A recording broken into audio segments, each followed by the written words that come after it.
مرحبا، معكم شادي من مبادرة كومن سنس أو الفطرة السليمة. أنا لقيت هالموقع من كم يوم وحابب أشرح لكم عنه لأنه بتوقع رح يفيد عدد كبير من المحتاجين بهالأوقات العصيبة. الموقع أو المنصة اسمه بيكوم شو. هو باختصار منصة توصل الشخص المحتاج مع الشخص اللي حابب يساعد. فإذا أنت عندك فاتورة كهرباء، مي، غاز، إنترنت مو قادران تدفعها، فأنت بتدخل بتسجل حساب على هذا الموقع وبتدخل المعلومات تبعك، وبعدين بتدخل معلومات الفاتورة اللي أنت مو قادران تدفعها. بعدين بيدخل شخص تاني حابب يساعد، وإذا اختار الفاتورة تبعك هو بيدفعها وبيبلغك إنه تم الدفع. وهلا رح اشرح لكم كيف باختصار وبشكل مبسط كيف بتعملوا حساب على هذا الموقع. هي دخلنا على جوجل من البداية، كتبنا bcomshow.com، بيطلع لنا أول واحد هذا هو، فتحنا عليه. في عنا هون خيارين: داستيكفير إذا أنت وضعك المادي جيد وحابب تدفع فواتير للعالم، وهون داستيك طلبت إنه إذا أنت عندك فاتورة مو قادر تدفعها وحابب تطلب مساعدة من حدا يدفع لك إياها. فأغلبنا رح نكبس هون. عبقول لك هون إنه حط رقم التليفون وحط شفرة كلمة سر اللي بدك إياها. حطينا رقم التليفون مثلا هالرقم، وحطينا الشفرة اللي بدنا إياها. بعدين علمنا على هدول الاثنين وكبسنا على كريت اول إنه إنشاء حساب. بعد ما حطينا إنشاء حساب توصلنا رسالة على الرقم اللي إحنا حطيناه، فيها رمز. الرمز اللي وصلني أنا مثلا 8124، وقلنا له تحقق. بياخدنا على هاي الصفحة اللي هي رح نحط المعلومات الرئيسية تبعنا.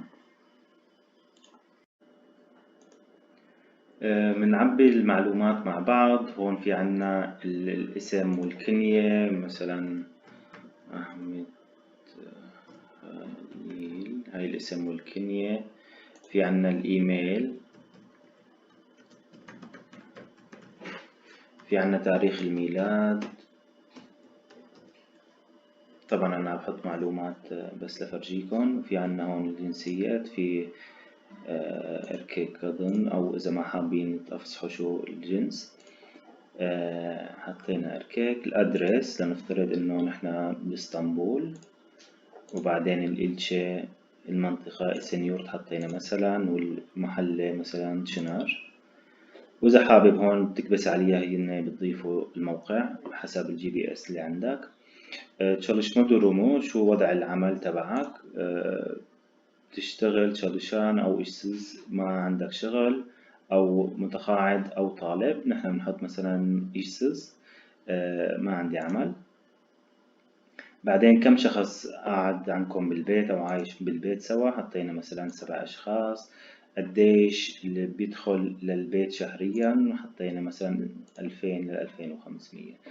الديار نوتلر هون هاي الملاحظات مهمة، لأنه هي الشغلة اللي راح تجذب اللي حابب يساعد إنه يدفع فاتورتك وما يدفع فاتورة حدا غيرك. فهون لازم تكون الملاحظة كتير مختصرة وبالتركي، وتشرح ليش أنت بحاجة لهاي المساعدة. أنا ما راح أضرب مثال أو أحط جملة مشان ما الكل يصير يستخدمها نفسها. فالأغلب إن تعرفوا حدا بيحكي تركي ممكن يساعدكم إنه بس تكتبوا جملتين ثلاثة تشرحوا فيها ليش أنتوا بحاجة هاي المساعدة. بعد ما ضغطنا على زر باشلا أو ابدأ، بياخدنا على هاي الصفحة على إضافة فاتورة. كبسنا عليها. شو نوع الفاتورة؟ مي، غاز، كهرباء، إنترنت، تليفون. نفترض فاتورة مي. وبعدين شو اسم الشركة، كمان هاي بتكون مكتوبة على الفاتورة. بعدين شو رقم المشترك، كمان مكتوب على الفاتورة. الفاتورة لأنه شهر يعني عائدة لشهر 1 2 3، نحن نفترض نيسان هي فاتورة شهر 4. بعدين شو آخر تاريخ لدفع الفاتورة، لنفترض هو 1/5. بعدين قديش قيمة الفاتورة، لنفترض نحن قيمة الفاتورة عنا 200 ليرة. أنا حطيت 200 ليرة بس لحتى أنبهكم على هاي الشغلة، إنه بيقول لك هون لهذا النوع من الفواتير أكثر من 100 ليرة ما بصير. يعني إذا عندك فاتورة مي قيمتها أكثر من 100 ليرة ما بتقدر تسجلها هون، لازم تشوف بركي فاتورة تانية. إذا قيمتها أقل طبعا فينا، حطينا له أوكي. نزلناها مثلا لل95 ليرة، مشان أنا بدي أفرجيكم كمان ملاحظة تانية راح تطلع لنا. قلنا له هون شوفوا الملاحظة اللي طلعت، إنه إذا آخر تاريخ دفع الفاتورة هو أكثر من 10 أيام فما بصير. يعني لازم يكون آخر تاريخ دفع الفاتورة أقل من 10 أيام. لنفترض هون نحن تاريخ الفاتورة تبعنا آخر يوم للدفع هو مثلا 21/4، فهيك صارت المعلومات جاهزة. قلنا له سجل.